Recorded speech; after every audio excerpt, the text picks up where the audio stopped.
ಗುರುಪಾದದೊಳು ಮನ ಬೆರೆಯಲಿಲ್ಲ, ಜನ್ಮ ಹರಿಯಲಿಲ್ಲ.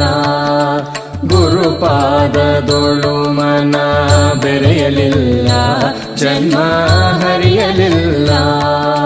ಸ್ಥಿರ ಮುಕ್ತಿ ಸುಖವದು ದೊರೆಯಲಿಲ್ಲ, ಪಾಪಿ ಅರಿಯಲಿಲ್ಲ.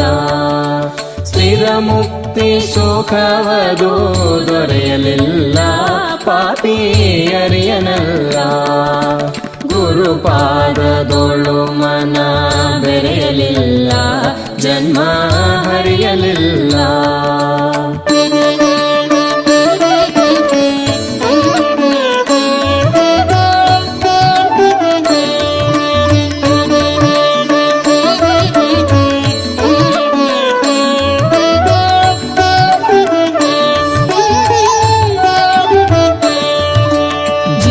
ಶಿವರಿಗೆ ಭೇದ ಮಾಡಬೇಡ, ಅದ ನೋಡಬೇಡ. ಭಾವಿಸಿ ಕರ್ಮದೊಳು ಕೂಡಬೇಡ, ಓಡಾಡಬೇಡ. ಎರಡೆಂಬ ಭ್ರಾಂತಿಯೂ ಹೋಗಲಿಲ್ಲ, ಜನ್ಮ ನಿಗಲಿಲ್ಲ.